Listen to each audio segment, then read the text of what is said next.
there with her mother, Linda, who kept shooting disapproving looks at Ethan. When they called us back, the nurse explained the process. It was simple, quick, and painless. Swab the inside of Ethan's cheek, swab Madison's cheek, and since she was already pregnant, they could use a prenatal maternity test. Results in about a week. 1 week and his nightmare is over, Ethan muttered as we left. But the week felt like a year. Catherine's behavior grew stranger.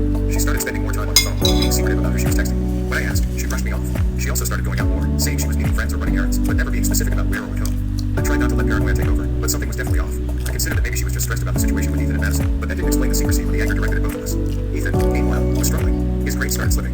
He withdrew from his friends. He spent most of his time in his room, only coming out for meals. I did my best to support him, but I could see the toll this was taking. Dad, he said one night, about 5 days after the test. What if the test is wrong? What if somehow it says I'm the father even though I'm not? That won't happen. These tests are extremely accurate. But what if it does? What if there's a mistake in the lab or something? Then we'll demand a retest. We'll keep testing until we get the truth. I promise you, Ethan, I will not let you take responsibility for something you didn't do. He nodded, but I could see he was still terrified. And honestly, so was I, not because I doubted Ethan, but because I was starting to doubt everything else. The results came on a Friday. The clinic called and said we could come pick them up when they could email them. I asked for both, wanting the physical proof in hand. Catherine, Ethan, and I drove to the clinic together in silence. The nurse handed me a sealed envelope. My hands were shaking and I opened it. I read the first line once, then twice, then a third time to make sure I was seeing it correctly. Well, Catherine asked impatiently. He's not the father, I said, looking up at her. Ethan is not the father. The probability of paternity is 0%.